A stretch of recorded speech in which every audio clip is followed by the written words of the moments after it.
काबिल सत तकरीम व एहतराम हज़रतुल अल्लाम पीर तरीक़त क़िबला जनाब शाहिद महमूद अहमद अब्बासी साहिब ज़ीदा मजदूहू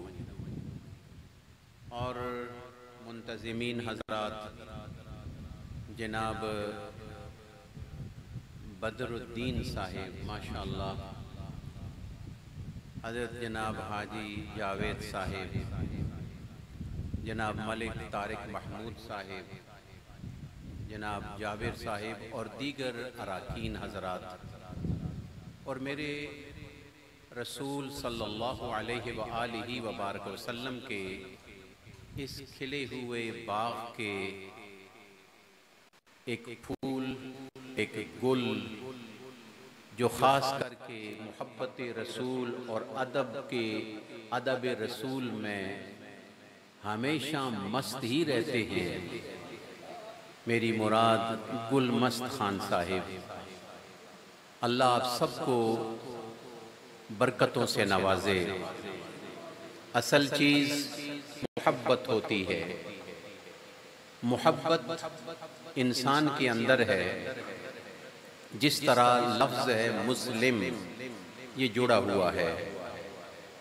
और मैं एक मर्तबा यानी मुस्लिम का हमारा मल्टी फेथ का एक मीटिंग थी, तो उसमें मैंने ये एक जुमला कहा था कि इस्लाम के 5 हरफ हैं। अगर इनको इंग्लिश में कहा जाए तो इस्लाम में पहले आई आता है, फिर एस आता है, फिर एल आता है, फिर उसके बाद ए आता है, फिर आखिर में एम। ये एक एक हरफ जो है ये एक एक पूरा मुकम्मल मानी रखता है। जैसे कि अभी हज़रत जनाब प्रोफेसर गुलमस्त खान साहिब जो हैं वो बिस्मिल्लाह के हवाले से गुफ्तगू फरमा रहे थे, बिस्मिल्लाह के बे के नुक्ते के हवाले से बात हो या फिर बिस्मिल्लाह के बे के नीचे पड़ी हुई ज़ेर की बात हो। कहने में तो बस्मल्ला भी है, ज़बर क्यों नहीं है? तो शुरू जो की है तो बिस से यानी ज़ेर से शुरू की है। तो मैं कभी कभी कहता हूँ ये कुरान का आगाज़ ये बे के ज़ेर से इसलिए हुआ है कि हमें हुक्म मिलता है ज़ेर बंद ज़बर न बंद, ज़ेर बंद ज़बर न बंद, क्योंकि तूने आगे पेश होना है। वहाँ उसे ज़बर पसंद नहीं है, आजिज़ी पसंद है। लिहाजा दुआ नफ्सक, अल्लाह ताला ने जब अपने महबूब सल्लल्लाहु अलैहि वसल्लम को 2 ऑप्शंस दी, नबुव्वत के साथ आपको आजिज़ी चाहिए या आपको हुकूमत चाहिए, तो जिब्रील अमीन से हुजूर ने मशवरा फरमाया कि जिब्रील अमीन मेरे रब को कौन सी चीज़ पसंद है? तो जिब्रील अमीन ने अल्फाज इस्तेमाल नहीं किए क्योंकि हुक्म नहीं था अल्फाज इस्तेमाल करने का। वो तो जिब्रील इतना ही कुछ कह सकता है कि जितना उसे हुक्म होता है। हाथ से उसने इशारा किया, दुआ नफ्सक या रसूल अल्लाह, अल्लाह को आजिज़ी बड़ी पसंद है। हुजूर ने फरमाया कि जाओ मेरी तरफ से खुदा की बारगाह में अर्ज़ कर दो कि मुझे नबुव्वत के साथ रिसालत के साथ आजिज़ी पसंद है। इसीलिए तो आपने इरशाद फरमाया अल फ़क्र फ़ख्री, ये जो फ़ख्र है ये मेरा फ़ख्र है। लिहाजा जो आलिम भी हो, मुसल्ले पे भी हो, मिंबर पे भी हो, लोग उसकी बात भी सुनते हों और उसमें फ़ख्र भी हो, आजिज़ी भी हो, अल्लाह उस बंदे को बड़ा पसंद फरमाता है। लिहाजा ये जो एक छोटी छोटी बात चल रही थी, इसमें ज़रूरी है कि ये हज़रात बड़े मोहब्बत वाले हैं, अल्लाह इनकी मोहब्बतों को कायम रखे। और बात मैंने कहीं से शुरू की थी और पता नहीं कहाँ पे पहुँच गई थी। कहाँ से शुरू की थी मैंने? ISLM से शुरू की थी कि हर हरफ के पीछे पूरा एक जुमला है, मीनिंगफुल एक लफ्ज़ मौजूद है। उसमें ये था आई से मुराद आई एम, मैं, एस से मुराद shall, I shall love all Muslims.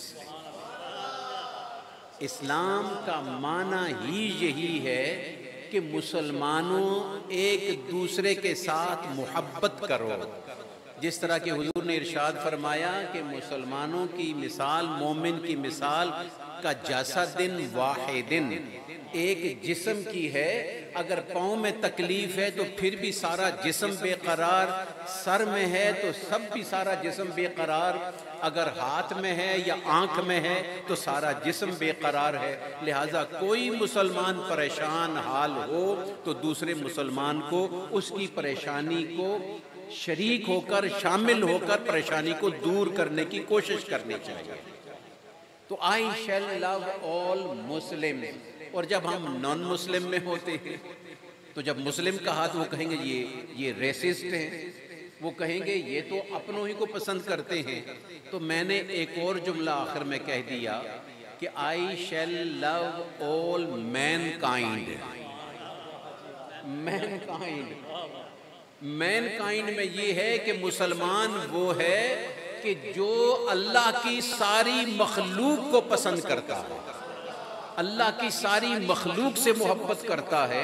जैसे कि हुजूर ने इरशाद फरमाया, अल मुस्लिमु मन सलिमल मुस्लिमूना मिन लिसानिही व यदिही। मुसलमान के हाथ से और उसकी ज़बान से दूसरे सारे के सारे महफूज हो गए। इसलिए आज ये जुम्मतुल मुबारक इस्लाम के हवाले से यूँ समझो कि हमें मोहब्बतों का दर्स मिलना चाहिए, मसाजिद में जुड़ने का दर्स होना चाहिए, मसाजिद में मोहब्बतों का दर्स होना चाहिए, मसाजिद में प्यार की बात होनी चाहिए, और मसाजिद में दूसरों को बुलाने की बात की जाए। और ख़ास करके यूँ समझो कि ये मसाजिद तालीम किताब का ज़रिया है। जो हमें जुम्मा मिला है, ये जुम्मा इसलिए मिला है कि हम अपना दीन सीख सकें। तबलीग होती है, दीन सीखने का मौका मिले, खुतबा होता है। इसमें हमारे लिए 2 रकतों को रिड्यूस कर दिया गया है। उन 2 रकतों के बजाय खुतबा रखा गया है। खुतबा अल्लाह को, तालीम अल्लाह को ज़्यादा पसंद है, लेकिन तालीम के साथ तरबियत भी पसंद है। वयुअल्लिमुहुमुल किताबा वल हिक्मा। हिकमत में क्या चीज़ आती है? हिकमत में अदब आता है। मिसाल के तौर पर एक बच्चा है, उसका वालिद है, उस बच्चे के वालिद ने उस बच्चे की तालीम के लिए बहुत सारा काम, पैसा लगाया, कारोबार लगाया। अब बाप को उम्मीद है कि मेरा बच्चा मेरा नाम रोशन करेगा, और अगर वो गलत कामों में पड़ जाए तो बाप परेशान होता है। हमें इस तालीम के साथ तरबियत ये दी गई है। इमाम बुखारी रहमतुल्लाह अलैह ने अल अदबुल मुफरद में एक हदीस मुबारक नकल की है, और सेम ही थोड़े से अल्फाज के इख्तिसार के साथ अल अज़कार में इमाम मुस्लिम रहमतुल्लाह अलैह ने भी ये बयान किया, इमाम नववी ने भी बयान की है। वो फरमाते हैं कि हुजूर अकरम सल्लल्लाहु अलैहि वसल्लम ने एक शख्स को देखा। रअन नबी सल्लल्लाहु अलैहि व आलिहि व बारक वसल्लम रजुल। हुजूर ने एक आदमी को देखा, माहू गुलामुन, उसके साथ पठोरा बच्चा भी था। यानी पठोरा समझते हैं ना, तकरीबन, यानी पट्ठा नहीं मैं कह सकता यानी बुलूगत के करीब, आकिल बालिग होने के करीब बच्चा, बड़ा सा, इतना बड़ा भी नहीं। गुलाम का लफ्ज आता है लेकिन थोड़ा सा मराहिक किस्म का। हुजूर ने इरशाद फरमाया, उस बच्चे से पूछा, आवाज़ सबको आ रही है ना? कभी कभी ये साउंड सिस्टम को मैं इतना ज़्यादा पसंद नहीं करता कि ये एको चलाता रहता है। अगर इसमें भी एको हो तो थोड़ा सा और कम कर दें ताकि मेरी आवाज़ दूसरों तक पहुंच जाए। हुजूर ने इरशाद फरमाया, मम्मा तेरे साथ कौन है? उस बच्चे से सवाल किया, मम्मा तेरे साथ कौन है? उसने जवाबन अर्ज़ की, अबी या रसूल अल्लाह, ये मेरा वालिद है। नबी अकरम सल्लल्लाहु अलैहि वसल्लम ने जब सुना कि आपने कि उस बच्चे का जवाब आया कि मेरा बाप है मेरे साथ, तो हुजूर ने 4 नसीहतें उसको की। कितनी नसीहतें की? अब आवाज़ आएगी आपको तो मैं समझ जाऊंगा कि पिछलों तक आवाज़ मेरी पहुंच रही है, वगरना मैं साउंड और कम करा दूं थोड़ा सा, ताकि सबको आवाज़ आए। कितनी नसीहतें फरमाई? पहली नसीहत ये फरमाई, ला तमशे अमामा, अपने बाप के आगे पीठ करके मत चलना। अपने वालिद का एहतराम करना और बाप की तरफ पीठ करके न चलना जब तक के बाप तुझे खुद अपने आगे न चलाए, हुक्म न दे। ला तमशे अमामा, अपने वालिद के आगे पीठ न करना वालिद की तरफ। दूसरा, आपने इरशाद फरमाया जब बैठने का मौका आ जाए, बैठने का मौका आ जाए, ला तजलिस क़ब्लहू, अपने वालिद से पहले न बैठना, पहले बाप को बैठने देना फिर बाद में बैठना। तीसरी नसीहत फरमाई, आपने इरशाद फरमाया ला तदउ बिइस्मिही, अपने वालिद को उसके नाम से कभी न पुकारना, अच्छे अलकाब से पुकारना। वालिद साहब, अब्बा जी, जो भी अच्छे कलिमात हैं, क़िबला, काबा। हम छोटे छोटे होते थे, ख़त लिखा करते थे, तो वालिद गिरामी को जब ख़त लिखते थे तो क्या लिखते थे जनाब? क़िबला व काबा। आजकल न ख़त रहे आजकल तो टेक्स्ट मैसेज है, न क़िबला रहा न काबा रहा। हाउ आर यू, हाय, बस ये बातें होती हैं हमारी। तो खैर, हुजूर ने फरमाया कि कभी इसको उसके नाम से न पुकारना। और चौथी नसीहत हुजूर ने इरशाद फरमाई कि बेटा एक आखिरी नसीहत याद रखना, ला तस्तसिब लहू, कभी ऐसी हरकत न करना कि जिसकी वजह से तेरे माँ बाप को या तेरे बाप को लोग बुरा कहना शुरू कर दें। ये 4 नसीहतें तरबियत के तौर पर नबी अलैहिस्सलाम ने हर औलाद के लिए फरमाई कि जो उसके बाप के लिए है। अब आप बताओ कि अगर घर के अंदर बाप का ये मकाम है तो ईमान के हालत में रसूलुल्लाह का क्या मकाम है? एक वालिद वो है कि जो दुआएं मांगता है, रब्बी हबली, ए अल्लाह मुझे औलाद दे, मुझे औलाद दे। अरज से, ला मकान से, आलम अरवाह से दुआएं मांग मांग के लेके नीचे आता है और उस्ताद और मुर्शिद नबी की तालीम देकर फिर दोबारा उसे पहुंचाता है। इसीलिए कहा गया कि बाप का मकाम अपनी जगह पे, लेकिन जो उस्ताद का मकाम है ये बाप से भी आला होता है। बाप नीचे लेके आता है, उस्ताद नीचे से फिर दोबारा खुदा से मुलाकात कराता है।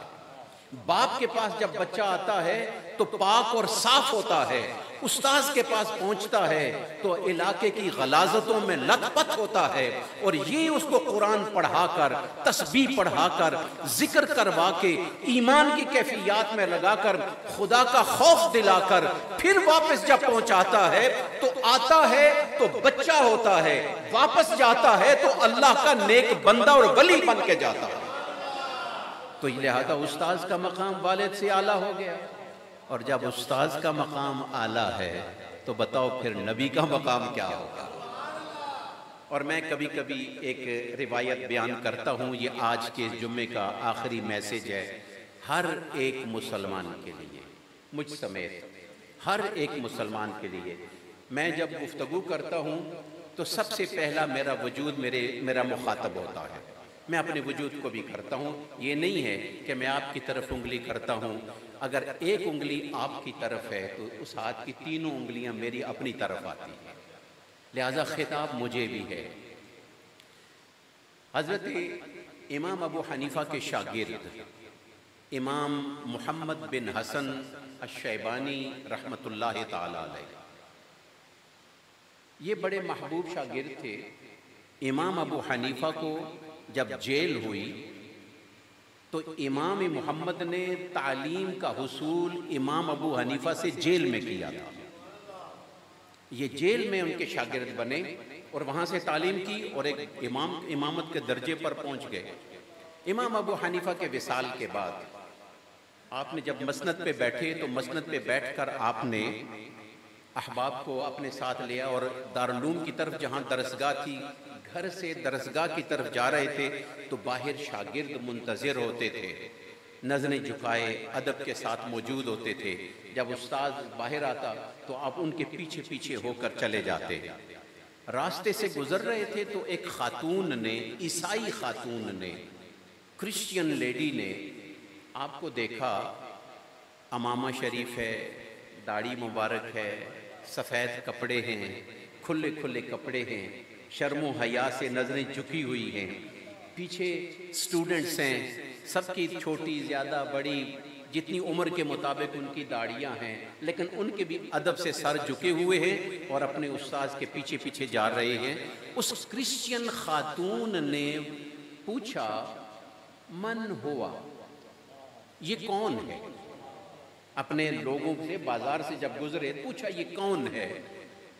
तो उस खातून को जवाब दिया, हुआ इमाम मुहम्मद, ये इमाम मुहम्मद हैं। उन्होंने कहा कि ये वो इमाम मुहम्मद है कि जो आप आज़ानों में अशहदु अन्ना मुहम्मद रसूलुल्लाह कहते हो, क्या ये वो है? तो कहने वाले ने कहा, नहीं नहीं, ये उसके गुलामों के गुलामों के गुलामों का गुलाम है। बस इतना जुमला, ये उस मोहम्मद के गुलामों के गुलामों का गुलाम है। उसने कहा कि अगर इस गुलाम की ये कैफियत है तो आका का मकाम क्या होगा? इसके अंदर शर्मो हया इस दर्जे की है और हुस्न और नूर इस दर्जे का है और इसका वक़ार और इसकी इज्जत इस दर्जे की है। तो बताओ कि उस मोहम्मद की शान और शौकत क्या होगी? उसने वहीं पर खड़े होकर इमाम मोहम्मद का चेहरा देखकर कहा, अशहदु अल्ला इलाहा इल्लल्लाहु व अशहदु अन्ना मुहम्मदन अब्दुहु व रसूलुहु। इससे हमें ये सबक मिलता है कि हमारे मुसलमानों को हाफ़िज़ कुरान हो या आलिम दीन हो या तबलीग के सिलसिले में कोई काम करता हो, मिंबर रसूल पर बैठता हो, मेहराब रसूल में खड़ा होता हो, तो उसके लिए उसका लिबास ऐसा बावक़ार हो कि जिससे दूसरे देख कर अदब और एहतराम का सिलसिला हो। और आखिर की नसीहत आज की इमाम अबू हनीफ़ा रहमतुल्लाह ताला अलैह की, आपने इरशाद फरमाया, अपने शागिर्दों को जब रुखसत किया तो उन शागिर्दों के रुखसत के हवाले से आपने इरशाद फरमाया, सुनो, शागिर्दों से फरमाया, सुनो, अज़्ज़िमू अमाइमकुम, याद रखना जब भी पगड़ी बांधो तो पगड़ी का वक़ार रखना। पगड़ी टोपी हो या पगड़ी हो, बावक़ार तरीके से रखना। और जब कपड़े तुम्हारे सिले तो आपने इरशाद फरमाया, ववस्सिऊ अकमामकुम, ये तुम्हारे कुम जो हैं, ये जो तुम्हारे ये आस्तीनें जो हैं, मकसद ये है कि तुम्हारे कपड़े जो हैं ये बावक़ार और खुले खुले होने चाहिए। क्यों कि अन्नासु बिल लिबास, लोगों का ताल्लुक़ लिबास से होता है। अंदर क्या है ये तो अल्लाह जानता है। लिहाजा हमारे तबलीग का एक ज़रिया हमारा लिबास है, हमारी ज़बान है, हमारे अल्फाज हैं और हमारा कैरेक्टर है। इस्लाम तलवार से या शोर से नहीं फैला, इस्लाम मोहब्बत से फैला है, अखलाक से फैला है, कैरेक्टर से फैला है। आप शहर में रहते हैं, आप बच्चों में रहते हैं, नौजवानों में रहते हैं, बुज़ुर्गों में रहते हैं, अपने मुआशरे के बुज़ुर्गों का एहतराम सीखें, अदब सीखो। जब तुम और मैं अपने बुज़ुर्गों का अदब करना शुरू करेंगे, यकीनन हमारी औलाद हमसे सीखेगी और वो आगे अदब का मैदान शुरू होगा। मेरा अल्लाह इस इदारे को, इस मस्जिद को, जामे मस्जिद बिलाल को अल्लाह ताला ता सुबह क़यामत बिलाल आज़ानी के साथ कायम और दायम रखे, उन बरक़ात के साथ कायम और दायम रखे। हज़रत अल्लामा पीर महमूद शाहिद महमूद अब्बासी साहिब, अल्लाह इनको खैर बरकतों से नवाजे। हमारे जितने अहबाब हैं, मालिक तारिक महमूद साहब हैं, जनाब हाजी जावेद साहब हैं, बदरुद्दीन साहब हैं, हमारे सैयद बदरुद्दीन हैं, सैयद हबीब शाह साहब, माशाअल्लाह, जनाब जावेद मुग़ल साहब और इस तरह दीगर अहबाब जितने भी हज़रात हैं। क्योंकि मेरी एक एक मुलाकात हुई है तो कहीं जब मैं तारिक कहता हूँ तो मुझे जबल तारक याद आ जाता है।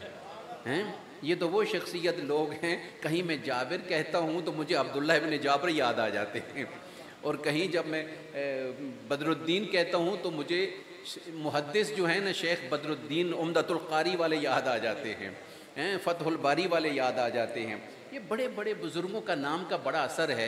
अपने नाम उन बुज़ुर्गों पर रखोगे तो वो बरकतें भी आ जाएंगी। और अगर हमने बच्चों के नाम रखे टोनी, मोनी, जानी, जूनी, तो फिर वही जो हरकतें करेंगे जिससे हम पुकारेंगे उनको, तो वो टोनी वाली हरकतों को करेंगे तो फिर हमारे लिए परेशानी हो जाएगी। लिहाजा उन बच्चों को प्यारे नामों से पुकारा करो, ताकि उन बच्चों के अंदर उन नामों का असर होता है। मेरा अल्लाह मुझे भी और आपको भी अमल की तौफीक अता फ़रमाए। मैं तमाम मैनेजमेंट कमेटी का, उलमा का, मशाइख का और जितने आप सामीन हज़रात हैं, मैं तहे दिल से शुक्रिया अदा करता हूँ कि आपने मुझे इज़्ज़त से नवाजा है, और हमेशा इज़्ज़त वाले ही दूसरों को इज़्ज़त भी देते हैं। मेरा अल्लाह आपकी इज़्ज़तों में मज़ीद इजाफ़ा फ़रमाए, अल्लाह बरकतों से नवाजे। वमा अलैया इल्लल बलागुल मुबीन।